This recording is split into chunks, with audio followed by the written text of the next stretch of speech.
guys, I am Lekya Reddy. Today I am discussing with you that is a continental drift theory.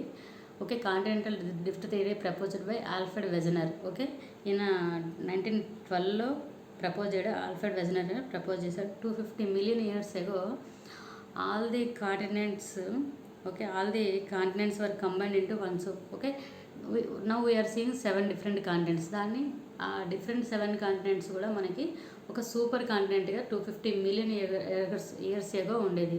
So ఇలా ఒక suppose మనం ఒక bangle తీసుకున్నాం, ఇది globe అనుకుందాం ఎగ్జాంపుల్. దీంట్లో ఆల్ కాంటినెంట్ మనం చూసే ఇప్పుడు 7 కాంటినెంట్స్ కూడా ఈ దీని లోపల ఉండే, అంటే that is called super continent. Alfred Wegener theory ప్రకారము చుట్టూ వాటర్తో ఉండేది. సో అంటే total okay ball shape, but here is we have to example నేను చూపిస్తున్నాను అంతే.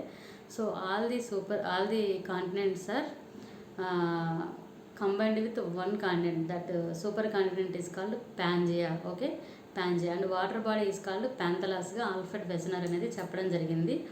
ఓకే, దీనికి మనము ఎవిడెన్స్గా కొన్ని థియరీస్ చెప్పడం జరుగుతుంది. బిఫోర్ మనకి ఇలా ముద్దగా ఇలా ఆల్ కాంటినెంట్స్ అని కలిపి ఒక చోట ఉండేవి. సో ఇప్పుడు 7 కాంటినెంట్స్గా, బికాజ్ ఎందుకు ప్లేట్ టెక్టానిక్ మూమెంట్, అంటే మూమెంట్ అనేది ప్లేట్స్లో జరగడం వల్ల మనము డిఫరెంట్ కాంటినెంట్స్గా ఫామ్ అయ్యాయని చెప్పడం జరుగుతుంది. Okay, this theory is mainly and also this continent is divided into Laurasia and Gondwana. Okay, Laurasia గోండ్వానాకి మధ్యలో టెథీసీ అనేది సపరేట్ చేయబడుతుంది. Gondwana and Laurasia. India is Gondwana land. India అనేది మనకి గోండ్వానాలో ఉంది, నాట్ లారేషియా. ఓకే, లారేషియా గోండ్వానాగా ఈ పాంజియా అనేది 2 పార్ట్స్గా డివైడ్ అయ్యింది. అది లారేషియా అండ్ గోండ్వానా, మధ్యలో టెథీసీ. అంటే మనం ఇందాక సూపర్ కాంటినెంట్ అని చెప్పేసి ఇలా అనుకున్నాం కదా, దీన్ని 2 కాంటినెంట్స్గా డివైడ్ అయింది ఫస్ట్. సో ఫస్ట్ 2 కాంటినెంట్స్ కదండి, పైన లారేషియా, కింద గోండ్వానా, మధ్యలో టెథీసీ అనేది వెళ్ళిపోయింది. సో ఇది మనం ఇలా గుర్తుపెట్టుకోండి. సో ఇలా ఫామ్ అయింది. So continental drift theory evidences ఏంటంటే, మనకి ఇప్పుడు సపోజ్ మనం 7 కాంటినెంట్స్ కూడా చూసుకుంటే జిగ్జాగ్ ఫ్యాక్టర్స్ ఒకదానికొకటి. ఇప్పుడు సపోజ్ సౌత్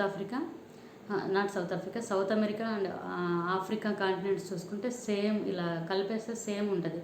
సో అట్లా కొన్ని కాంటినెంట్స్ మనకి ఓకే చూసుకుంటే మనకి ఎవిడెన్స్ కూడా ఉంది. ఈవెన్ మనకి ఫాజిల్ ఎవిడెన్స్ ఉంది. సో ఇట్లా కొన్ని ఎవిడెన్సెస్ బేస్డ్గా evidence of continental drift theory అంటే apparent affinity of physical features. Okay, physical features, botanical evidence like plants, trees, glacier deposits, tillite deposits, polar wandering, distribution of fossils, rocks of same age across the ocean. So ఇది evidences. Okay, ఈ evidences వల్ల మనకి continental drift theory అనేది చెప్పడం జరిగింది. Evidences of mainly includes continental edges వచ్చరికి puzzle pieces, అంటే puzzle పీసెస్లా ఉంది, same fossils. Like climate also continental ice sheets, same climate, rock structure, mountains with similar features. So దానివల్ల మనకి కాంటినెంటల్ డ్రిఫ్ట్ థియరీ ఆల్ఫ్రెడ్ వెజనర్ చెప్పిన దాన్ని బట్టి మనం చూసుకోవడం జరుగుతుంది. సో ఇది క్వశ్చన్ అడిగే ఛాన్స్ ఉంది. Thank you so much. Please share and subscribe my channel.